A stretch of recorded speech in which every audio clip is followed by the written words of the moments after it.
Ya pemirsa, pada malam hari ini telah hadir dua orang narasumber bersama saya.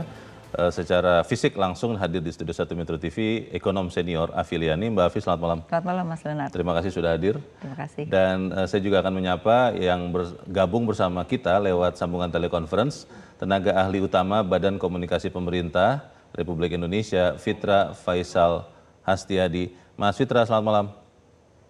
Selamat malam Bung Leo, Bu Afi. Baik, saya ingin langsung ke Mas Fitra dulu ya sebelum ke Mbak Afi ya. Mas Fitra tentunya mengikuti tadi ada keterangan pers yang disampaikan Pak Erlangga dari Seoul ya. Pertanyaannya beberapa orang bertanya nih Mas Fitra, kenapa tidak diumumkan rencana ataupun ya jaga-jaga kenaikan harga BBM karena sekian negara tetangga Indonesia itu sudah bahkan kayak Filipina sudah menyampaikan keadaan darurat energi loh. Itu bagaimana Mas Fitra? Iya gini ya, jadi Bung Leo, kalau kita bandingkan dengan kondisi beberapa negara lain, tentunya beberapa negara itu menjadi poin referensi juga buat kita ya. Dan Pak Presiden sudah menyatakan beberapa kali, tolong ambil contoh negara-negara lain, pelajari, dan apa yang bisa kita lakukan juga dijadikan referensi untuk keadaan kita di domestik ini. Tapi ada beberapa perbedaan ya. Pertama, kalau kita bicara mengenai ketahanan, sebenarnya ini kan suatu hal yang sudah kita bangun sejak lama ya. Dan bahkan di Asta Cita itu poin nomor 2-nya ada poin mengenai spesifik, mengenai food, energy, and water security view. Itu yang di dalam salah satu doktrin FAO bahkan ya. Nah, dalam konteks menjaga itu ya, kita bahkan ya mendapatkan penilaian dari eksternal ya.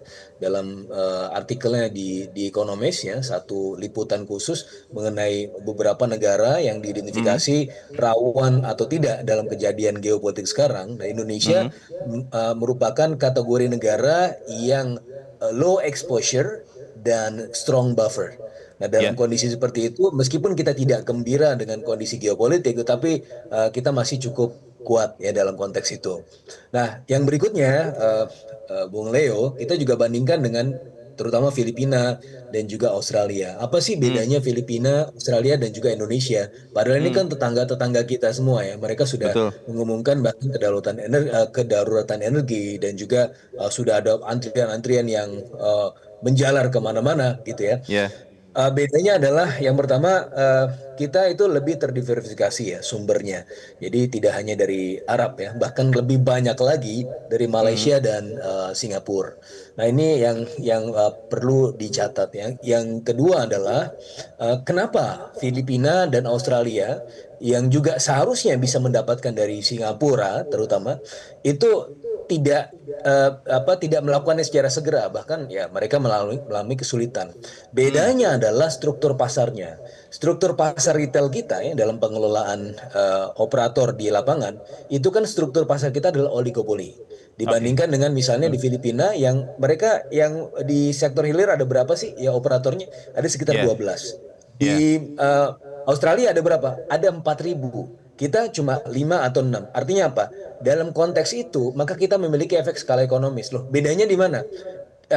Di Singapura, ketika kita membeli dari Singapura, yang mana mereka cadangannya itu, ya kan kita memang kalau kita bicara cadangan nasional cuma 25 hari misalnya ya, dan itu merupakan salah satu yang memang standar kecukupan nasional yang selama berpuluh tahun. Tetapi kita cukup diuntungkan karena kita mendapatkannya dekat ya. Dari Singapura sendiri kalau kita lihat ya, itu cadangannya sudah di atas average 5 tahun ya, baik itu yang sifatnya middle dan low distillates. Di situ kita bisa dapat. Bedanya adalah Singapura ketika mendapatkan kondisi disrupsi geopolitik seperti ini, mereka meningkatkan premium price dan juga kemudian meningkatkan threshold pembeliannya 5 kali lipat. Nah, untuk negara-negara seperti Filipina dan Australia, mereka tidak memiliki working capital yang cukup sehingga apa ya, yang mereka tidak bisa mendapatkannya karena sektor retail mereka terlalu banyak. Sementara kita dengan struktur oligopoli, dengan kekuatan skala ekonomis, kita mampu untuk melakukan pembelian itu. Nah, itu yang membedakan kita dan kenapa kita relatif lebih tahan dibandingkan negara-negara yang lain gitu, Bung Leo. Mas Fitra, tadi sudah sempat juga ditanyakan oleh jurnalis ya, rekan jurnalis kepada Menteri ESDM sampai berapa ketahanan fiskal Indonesia untuk tidak perlu menaikkan harga BBM. Tadi Menteri Keuangan juga mengatakan, saya tapi lupa mencatat harga minyak mentah berapa, tapi sampai akhir tahun katanya APBN kita aman. Itu memang seperti itu Mas Fitra, sampai harga minyak mentah berapa dolar per barrel atau bagaimana? Iya, betul sekali Bung Leo. Jadi this is not our first rodeo. Nah, kalau kita ingat ya, bahkan kita trace back dari tahun 2022, Ya, itu sempat ada ketegangan geopolitik juga antara Rusia versus Ukraina. Dan pada oke, saat itu kita bisa bertahan gitu ya. Bahkan harga minyak dunia dan Brent itu di atas 120 US dollar per barrel hmm, dalam hmm, beberapa bulan. Nah, baik, di tahun 2024 itu juga ada ya, Iran versus Israel. Sempat juga naik dan bahkan kita waktu itu di semester 1 tahun 2024 bahkan sudah mencadangkan ya fiskal kita 80 triliun rupiah bahkan lebih itu dan potensi defisit pada saat itu meningkat dari 2,3 menjadi 2,7%. Tapi di semester oke, 2-nya tidak dipakai ya karena ada ya, deeskalasi. Nah, dengan presiden-presiden itu kita carry over sekarang. Maka sebenarnya seberapa kuat cadangan fiskal kita? Kita bandingkan dengan harga ICP. ICP kita asumsi makronya 70 US dollar per barrel. hmm, Nah, banyak yang segera menghubungkannya dengan oh sekarang tapi kan Brent sudah 115. Pertama itu Brent hmm, ya. Brent harga crude kan lebih rendah. Yang kedua adalah yang kita lihat adalah harga average. Year to date sekarang on average harganya hmm, ya kalau berdasarkan oke, standar ICP itu 70-an US dollar per barrel. Artinya belum belum sangat disruptif. Tetapi kalau hmm, misalnya berbulan-bulan di atas itu memang bisa menghadirkan tekanan fiskal antara 80 baik, sampai baik, 100 triliun rupiah kalau di atas 100 US dollar per barrel. Nah, itu oke, kita bisa nggak? Nah, dalam hal ini sebelum pengumuman itu diumumkan sekaligus ya, baik itu WFA maupun hmm, ada penghematan-penghematan yang lain, itu kita sudah mampu menyisir 120 triliun rupiah, Bung Leo, dan bahkan bisa lebih. Nah, hmm, ini saja ini sebenarnya bisa bisa bisa di macam-macam nih. Bisa ya, untuk kemudian nambel biaya rekonstruksi kemarin yang memang masih sedang dilakukan ongoing dan juga bisa oke, menambal apa? baik, Menambal beban baik, subsidi dan kompensasi energi sehingga harga tidak oke. perlu naik dan fiskal kita masih di bawah 3%. Terima kasih. Nanti saya kembali lagi ke Mas Fitra, saya ingin ke Mbak Afi dulu. Mbak Afi, Ya.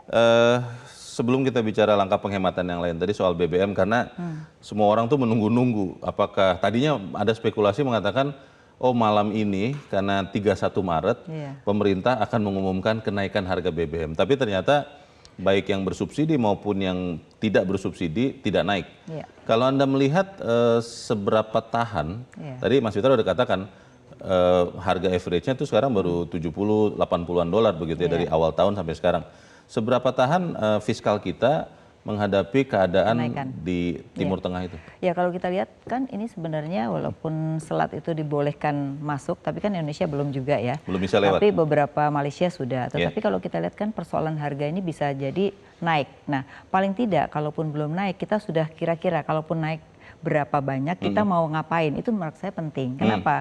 Kita harus punya manajemen resiko ketika ada sesuatu yang terjadi di negara kita. Nah negara lain juga belum naik tapi mereka sudah siap-siap. Mereka akan naikkan berapa persen ya. Kemudian masyarakatnya juga diberikan awareness sama-sama dong kita jangan bebannya di pemerintah aja dong. Iya. Tapi bersama-sama. Tadi Nah, sudah sempat sih dikatakan bahwa masyarakat harus bersama-sama juga menghemat. bersama-samanya tapi energi. kan seperti apa? Karena misalnya gini, ketika BBM itu nanti naik, $1 kenaikan itu kan sekitar 6,7 triliun tambahan subsidinya kan. Nah, itu sudah dikurangi dengan penerimaan ya. Kalau tidak ditambah penerimaan itu sekitar 10 triliun. Nah, Itu sudah net ya? betul. Nah, itu kan kali berapa? Kita belum tahu. Nah, apakah nanti efektif terhadap 50 liter itu?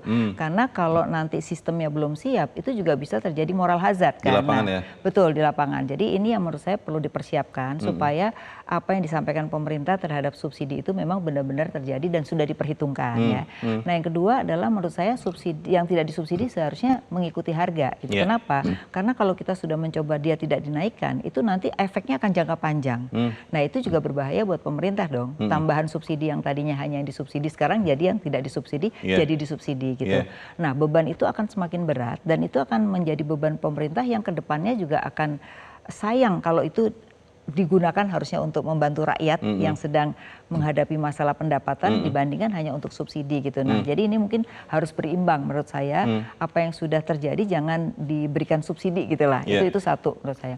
Nah, yang kedua juga terkait dengan working from home, kita sangat appreciate lah bahwa itu akan juga salah satunya menghemat ya. Terus menggunakan mobil listrik misalnya gitu, itu saya rasa juga menghemat. Nah, yang menjadi pertanyaan orang adalah bagaimana dengan PLN gitu. Karena sekarang banyak pertanyaan nanti gimana apakah listrik akan mati gitu ya. Nah, ini juga mungkin menurut saya perlu disampaikan kepada publik. Karena orang-orang yang profesional aja sampai apakah kita perlu bikin pompa dragon gitu supaya nanti air jadi mati gara-gara listrik mati. Nah, artinya juga perlu dijelaskan mengenai bagaimana dengan listrik, karena itu juga masih banyak menggunakan BBM kan. Nah, sedangkan batu bara kita malah banyak ekspor gitu. Nah, jadi mungkin perlu penjelasan yang lebih detail terkait dengan tidak hanya pada BBM tapi pada situasi hal tersebut dan juga kebutuhan pokok.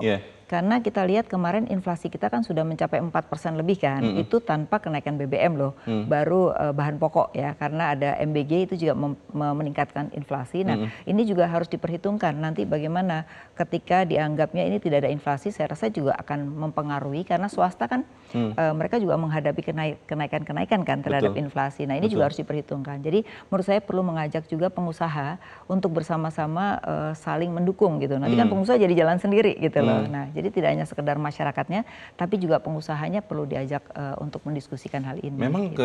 kalau bicara soal harga BBM kan Mbak Afi itu sesuatu yang sensitif dan berdampak kepada semua sektor kehidupan. Setuju. Karena semua barang, semua orang berpindah tempat itu pakai BBM. Pertanyaannya, belajar kepada masa-masa lalu, itu kan pilihan-pilihan yang pahit itu beberapa kali terpaksa juga harus diambil oleh pemerintah. Setuju. Apakah memang lebih baik untuk rakyat dipersiapkan dari awal? Tadi sempat ada rekan jurnalis yang bertanya ke Pak Bahlil, kapan itu kira-kira akan diumumkan, akan naik atau tidak BBM terutama yang bersubsidi? Pak Bahlil masih mengatakan tunggu pulang ke Indonesia, nanti akan dievaluasi lagi. 2 bulan. 2 bulan kalau tidak salah. Lebih baik disampaikan sekarang atau ya nanti kalau memang ternyata terpaksa harus naik, baru di situ. Iya, kalau kita melihat dari pengalaman ya, sebaiknya kita menyampaikan sekarang walaupun mungkin dalam kedepannya belum tentu gitu, karena situasi belum tentu naik misalnya ya. Itu worst case scenario lah ya. Kenapa? Karena masyarakat menjadi mempersiapkan diri. Tapi kalau dinina bobokan seolah-olah nggak ada apa-apa, nah masyarakat kan jadi bisa boros ya, tidak berpikir pemerintah nanggung semuanya gitu. Nah, itu biasanya orang lebih parah ketika itu tidak terjadi gitu loh. Jadi lebih bagus kalau kita contoh dengan negara lain lah. Singapura sudah menyatakan ya ini kondisinya lagi kayak gini, ayo masyarakat kita dalam situasi ini kita harus prihatin segala macam, itu saya rasa statement yang baik. Nah, saya rasa juga kita harus jangan meninabobokan ya. Artinya gini, kita sayang pada masyarakat, tapi juga harus mengetahui kondisi ini bukan karena kita, tapi ini kan situasi yang tidak bisa dikendalikan. Nah, oleh karena itu kita harus mengajak masyarakat untuk lebih awareness terhadap kondisi ini, sehingga dia bisa menerima apapun kebijakan pemerintah. Gitu. Itu tidak, itu kan lebih baik. Ada kekhawatiran begitu Mbak Vi. Kalau itu disampaikan sekarang, ada 2 kemungkinan. Yang pertama untuk orang-orang yang baik, rakyat Indonesia kan banyak yang baik, itu jadi panik. Yang tadinya tidak pernah mengisi penuh tangkinya, jadi penuh. Lalu yang kedua untuk segelintir orang, jangan-jangan banyak juga yang punya moral hazard, itu malah yang tadi Mbak Afi katakan, nanti menimbun lah, nanti segala macam. Itu bagaimana penyampaiannya? Ya menurut saya ada awareness aja gitu bahwa ini akan terjadi seperti ini, kalau nanti harga akan segini jadi seperti apa. Tapi jangan khawatir bahwa kita tetap akan mempersiapkan penyediaan itu tidak akan berkurang gitu. Jadi orang tuh yang penting itu adalah persepsi positif dan persepsi percaya, itu penting. Karena kalau persepsinya tidak percaya itu susah. Jadi apapun yang dilakukan pemerintah pasti mereka tetap akan borong gitu. Ragu terus ya? Betul. Jadi ini saya rasa menjadi satu penting kebiasaan ke depan itu adalah komunikasi yang sebenarnya kepada masyarakat. Saya rasa masyarakat bisa menerima kok gitu loh. Karena pemerintah yang penting adalah kepercayaan gitu. Karena kalau sekali nggak percaya, apapun yang diomongin jadi nggak percaya. Itu aja. Jadi tidak mempan begitu ya? Betul. Jelajahi cara baru mendapatkan informasi. Download Metro TV Extend sekarang.